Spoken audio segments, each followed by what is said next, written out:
Mga idol, palit tayo ng kick pinion gear na ating Rosigala. So ayan, hindi ko na pinakita pagkalas ko. Ito na yung cover nya.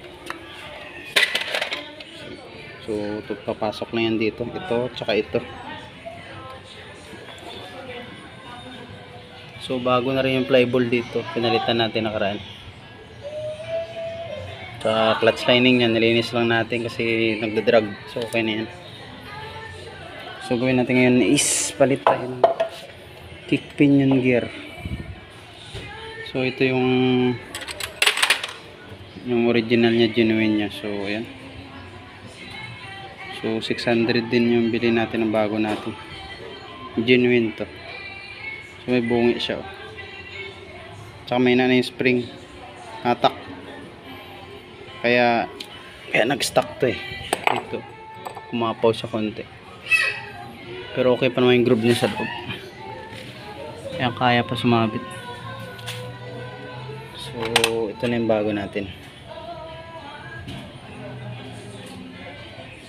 So kabit na natin to para magamit natin yung kick niya. In case lang naman malubat yung battery. So usually ginagamit ko post start. So may voltmeter naman siya. Monitor naman yung bago naman baterya. So ito reserva lang natin sakaling malubat or masira yung carbon ng starter motor. So kabit na natin, baka mulan na.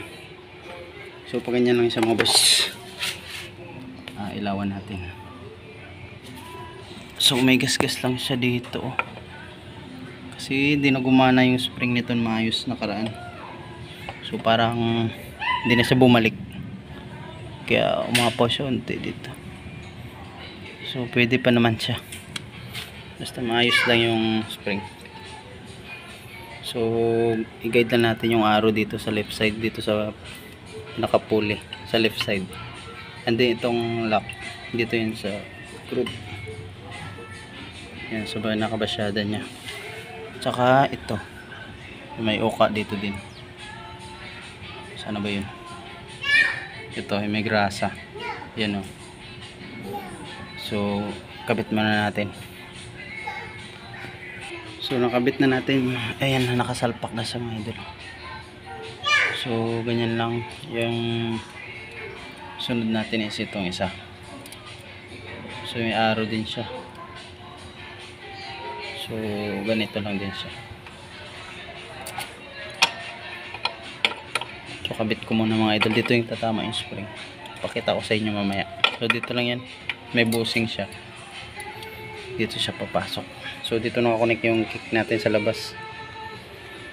So naglagay lang pala tayo mga boss ng grasa dito. So iba hindi nilalagyan. So kung mas maigi may grasa na siya. Kasi mga tawag dito. Yung friction niya katagalan, so napupudpud din. Kasi nagagalaw din to pag nang kick tayo.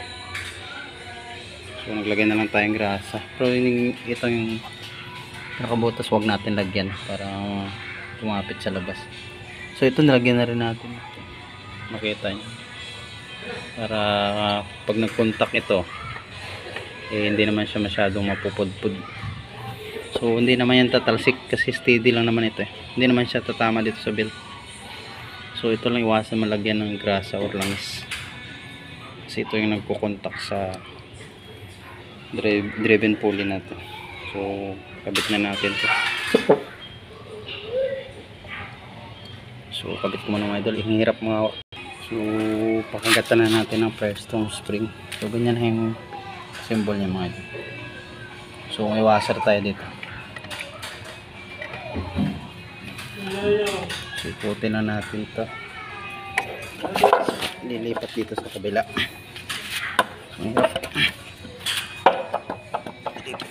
Dito natin siya ilagay.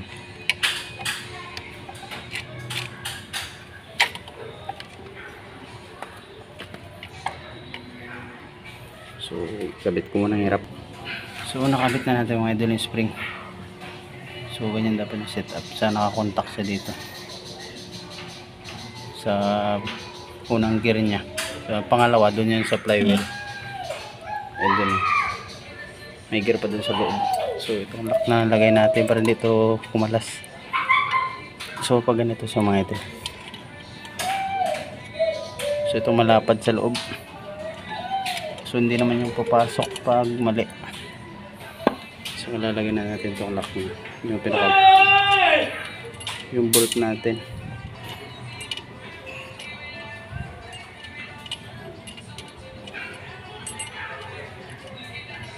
So ipitan na muna natin. So nakabit na natin to. Babalik na natin muna yung takip. So hindi muna natin testing tong walang takip kasi baka umurong tong, hindi na naman magtatama dun sa pinaka groove niya. So ay nabutan na tayong ulan, umurong tayo dito. Takip na lang naman, mabilis na lang yan. And then linis nito yung screen niya.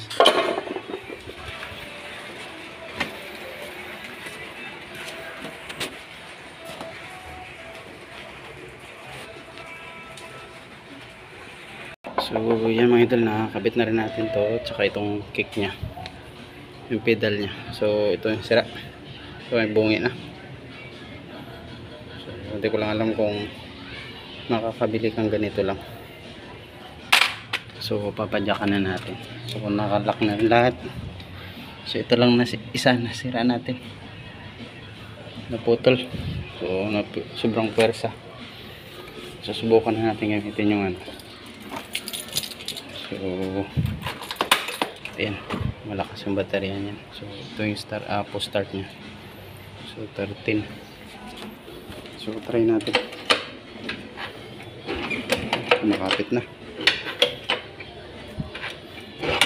So nakaraan wala eh, wala siyang kapit na. So ako makagat sa flywheel.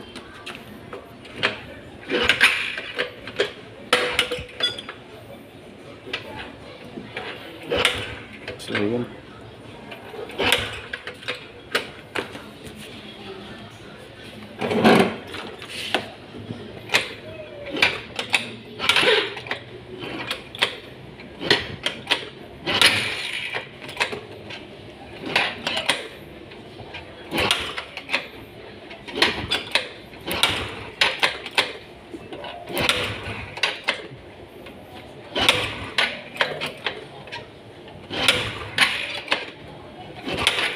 So ayusin lang natin dito yung ground nya. So kailangan pa nag-brake pa sa handbrake. Under siya. So sira tong isa. So magamit to sa kickstart.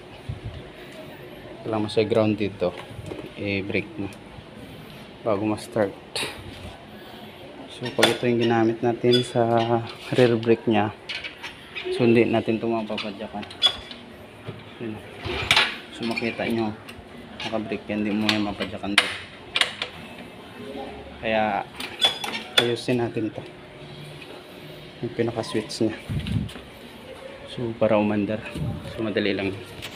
So pag start ito, kailangan mo press to and then push dito.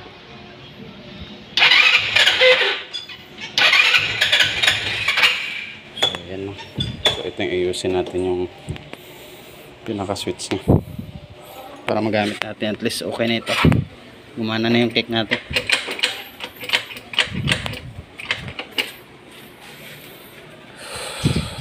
So ito na lang kabitan natin. Grab bar nya balik natin.